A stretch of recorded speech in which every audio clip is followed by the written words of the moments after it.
Hola a todos, mi nombre es Gisela Alejandra Montenegro Moreno, soy física médica y el día de hoy les voy a hablar sobre el aseguramiento de la calidad de un equipo de braquiterapia en un servicio de radioterapia en la serie Así lo hacemos de la Asociación Latinoamericana de Física Médica.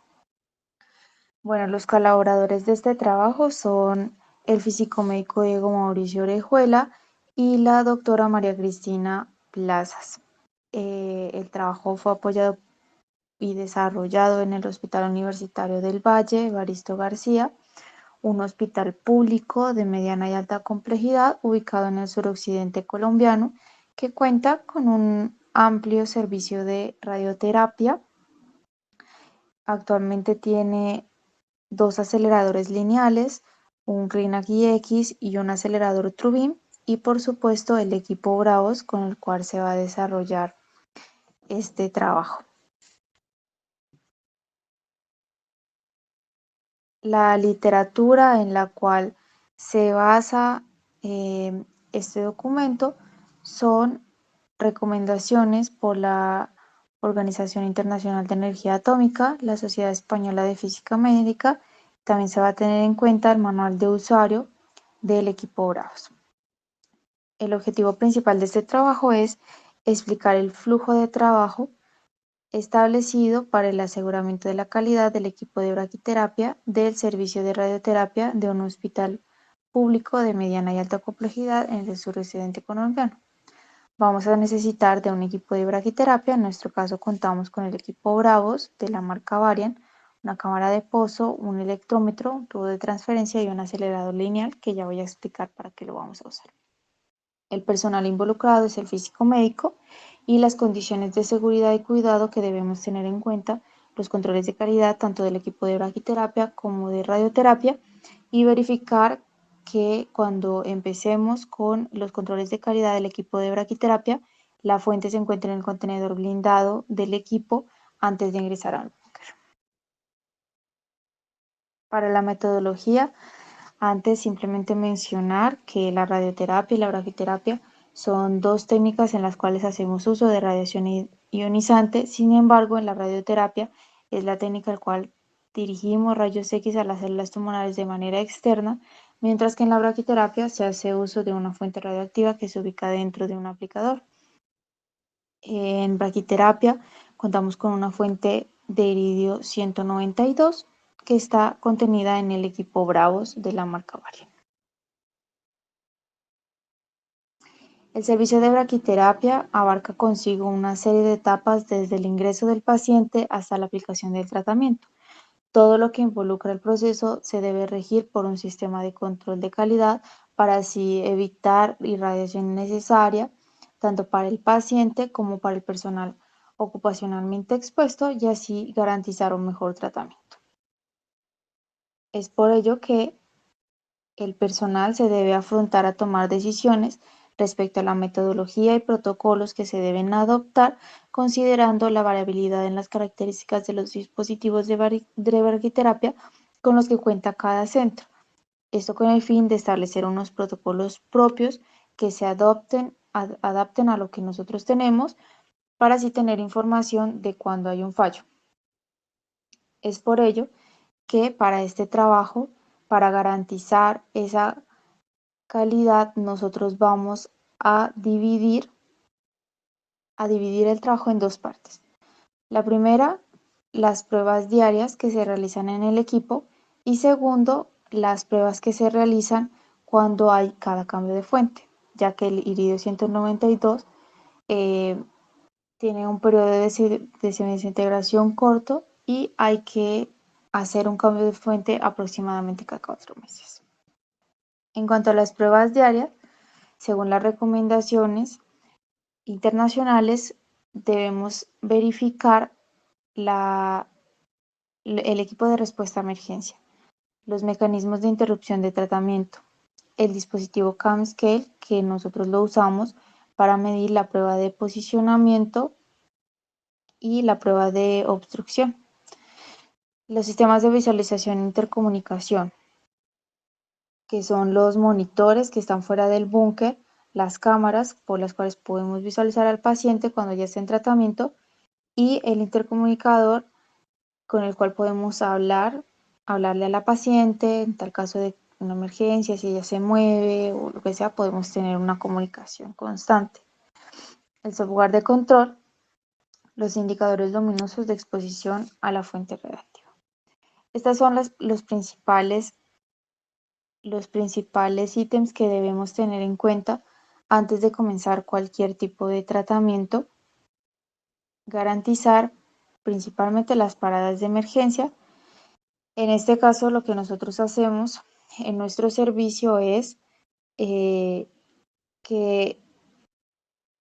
en el software de control nosotros creamos un plan de prueba con una irradiación de fuente en un tiempo largo, o sea que la fuente salga al dispositivo CAMScale en este caso, para así nosotros poder verificar que las paradas de emergencia, como son el giro de la llave, el botón de la puerta, la parada real de emergencia, están funcionando de manera correcta. Adicionalmente, pues tenemos una alarma sonora, unas alarmas visuales que nosotros podemos observar aquí en este formato que hemos diseñado. Tenemos los indicadores luminosos, la respuesta a emergencia, como es el contenedor blindado, las pinzas, el cronómetro, que son muy importantes a la hora de enfrentarnos como tal a una emergencia. Esto en cuanto a las pruebas diarias que nosotros realizamos antes de iniciar el tratamiento con un paciente. Por otro lado, se tienen también las pruebas que se deben realizar para cada cambio de fuente. Para ello, nosotros realizamos una constancia del factor de calibración del conjunto dosimétrico, en la cual necesitamos la cámara de pozo, el electrómetro y vamos a hacer uso de un acelerador lineal. ¿Con qué fin?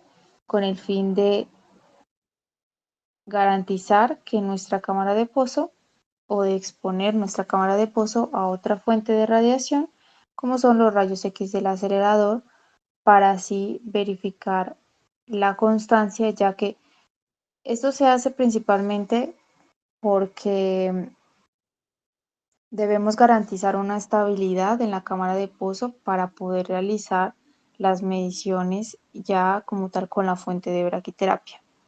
El conjunto dosimétrico se calibra aproximadamente cada 2 años, sin embargo, pueden haber varios inconvenientes por falta de recurso, por falta de gestión, y esto no se puede cumplir. Entonces, una forma de garantizar que nosotros estamos realizando las medidas correctas y estamos para garantizar una estabilidad es hacer esta prueba con el acelerador para posteriormente aplicarla en braquiterapia. Entonces, antes de empezar con las mediciones en el acelerador, debemos verificar la constancia de la dosimetría absoluta basándonos en el TDS 398. Entonces, es muy importante también no solo la garantía de la calidad en el equipo de braquiterapia, sino también en el equipo de radioterapia. Entonces, ¿qué hacemos? Ubicamos la cámara de pozo a una distancia foco-fuente de 100 centímetros a superficie. Programamos en el equipo 100 unidades monitor con una tasa de 100 unidades monitor por minuto, un campo de 15 por 15, energía de 6 de fotones, para así posteriormente realizar la prueba de fuga y repetitividad y posteriormente calcular esa constancia del factor del conjunto dosimétrico. Entonces, ¿qué necesitamos? Necesitamos medir la temperatura y la presión para posteriormente calcular el factor de corrección por temperatura y presión. Para la prueba de fuga. Para la prueba de fuga realizamos una medición inicial, esperamos un tiempo y realizamos otra medición. La diferencia entre estas dos mediciones dividido entre el tiempo de espera va a ser nuestra corriente de fuga. Lo ideal es que sea lo más cercano a cero para así poder mostrar una estabilidad de la cámara de pozo. La prueba de repetitividad, que tan reproducible es nuestras mediciones en la cámara de pozo. Realizamos de 5 a 10 mediciones y calculamos un promedio y así podemos verificar que nuestras mediciones sí son reproducibles. Para calcular la lectura promedio corregida, tenemos en cuenta la lectura de la prueba de repetitividad y multiplicado por el factor de corrección por temperatura y presión, hallamos esa lectura promedio corregida que nos va a servir para hallar el desvío en relación a la referencia, teniendo en cuenta la medición anterior, inmediatamente anterior. Si no tenemos una medición inmediatamente anterior, pues esa medición sería nuestra misma referencia. Pero a partir de la segunda medida, pues ya podemos tener un valor de constancia del factor del conjunto dosimétrico que según las recomendaciones debe ser menor al 2%. Para la tasa de Kerman-Aire debemos tener en cuenta también dos factores de corrección, como son el factor de corrección por temperatura y presión y el factor de corrección por recombinación iónica, los cuales nos van a servir para calcular la tasa de Kerman-Aire. Para la tasa de Kerman-Aire nosotros necesitamos calcular la medición en el punto efectivo de medida. Para ello, vamos a tener en cuenta esta gráfica, vamos a tener que tener muy presente la cámara de pozo con la que contamos en el centro, las limitaciones físicas y lo que nos muestra el certificado de calibración. En nuestro caso, nosotros poseemos una fuente que mide 4.2 milímetros con la cápsula 4.50 bueno, y aquí lo que nosotros hacemos es,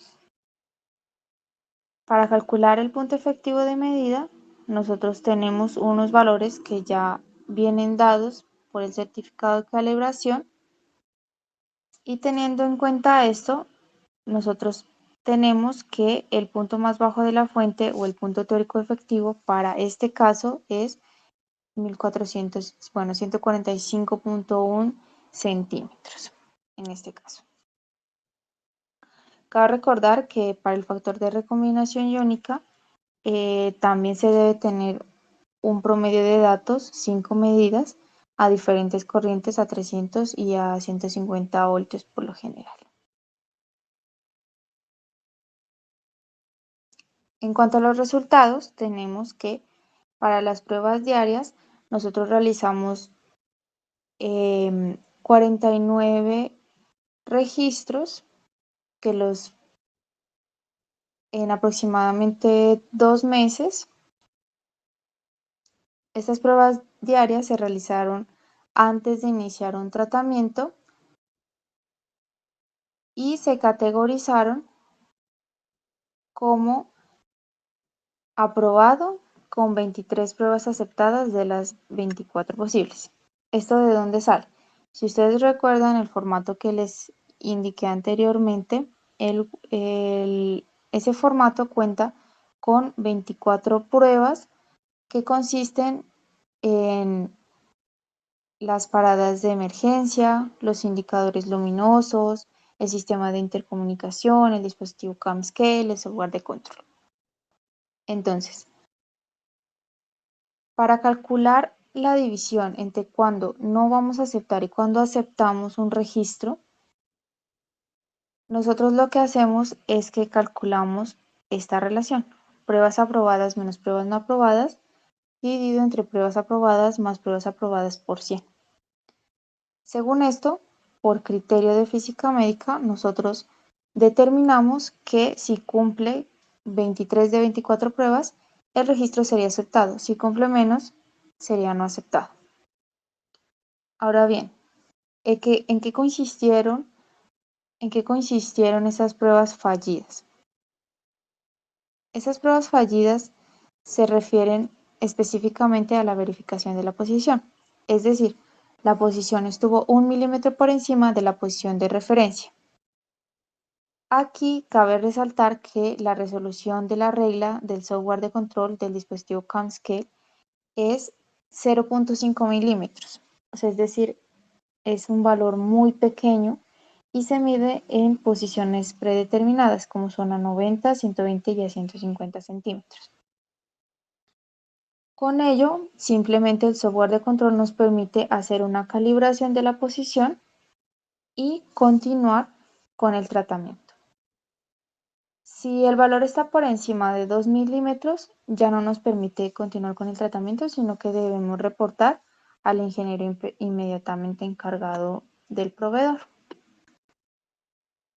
En este caso, los resultados coinciden con las recomendaciones internacionales, pero cabe destacar que no todas las pruebas tienen el mismo nivel de importancia. Es decir, no es lo mismo que falle, por ejemplo, el sistema de intercomunicación a que me falle un indicador luminoso. Porque yo con que me falle un indicador luminoso tengo el resto de indicadores, tanto en el software, en la consola, con los que yo me puedo guiar, el de la puerta,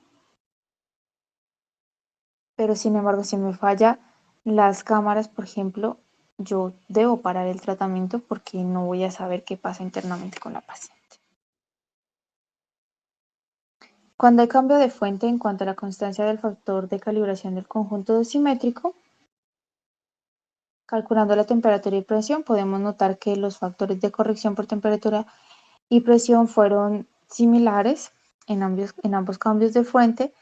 En cuanto a la prueba de fuga, la fuga fue nula, es decir, nosotros podemos garantizar la estabilidad de la medición por al menos 10 minutos. Para la prueba de repetitividad, en la fuente 1, nosotros podemos confiar en la estabilidad de la cámara, ya que la desviación estándar es muy pequeña y el coeficiente de variación es nulo.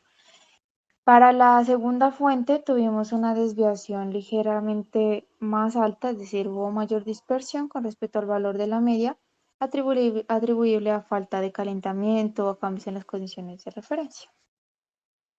Sin embargo, el coeficiente de variación es prácticamente nulo y al calcular el desvío en relación a la referencia, nosotros obtuvimos valores menores al 2%, con lo cual podemos garantizar la constancia del factor en nuestro conjunto dosimétrico. Es decir, tenemos una reproducibilidad en nuestras medidas. Estas pruebas tienen un orden para realizarse. Si ustedes pudieron notar, la una depende de la otra. Entonces, es importante respetar ese orden. En cuanto a la tasa de referencia de Kerman-Airle, se realizaron mediciones desde 144.1 a 146.3 centímetros, que son valores que están cerca al punto efectivo de medida teórico, con una variación de 2 milímetros, un tiempo de parada de 30 segundos. Se calculó la primera derivada, se normalizaron los valores con respecto al valor mínimo de corriente, que fue 145.4 milímetros, y se realizaron 3 mediciones. Una vez encontrado el punto efectivo de medida, se realizaron 3 mediciones para calcular el promedio y la desviación estándar. El promedio, la desviación estándar y el coeficiente de variación. Que como podemos notar acá, la desviación estándar es muy pequeña y el coeficiente de variación también. Posteriormente se procede a calcular el Kerman-Aire. Se lo compara con la tasa de Kerman-Aire que nos reporta el certificado de calibración, obteniendo una diferencia para la fuente 1 de 2.7%, para la fuente 2 1.3%, menor al 3% recomendado por la normativa internacional. En cuanto a las conclusiones, los resultados obtenidos al realizar las pruebas diarias del equipo Bravos de braquiterapia indicaron que los indicadores de exposición a la fuente, los mecanismos de interrupción de tratamiento, los sistemas de visualización de comunicación, pruebas del dispositivo K-Scale y pruebas de software de control funcionan adecuadamente antes de iniciar un tratamiento, garantizando protección y seguridad radiológica tanto para la paciente en procedimiento como para el personal ocupacionalmente expuesto a radiación ionizante. Al realizar las pruebas del conjunto dosimétrico para cada cambio de fuente, se obtuvo que la cámara de Pozo y el electrómetro usados en nuestras mediciones estuvieron dentro de los límites de tolerancia dados por las recomendaciones internacionales, lo cual permitió garantizar la reproducibilidad en las medidas registradas por la prueba de fuga, repetitividad y coeficiente de variación.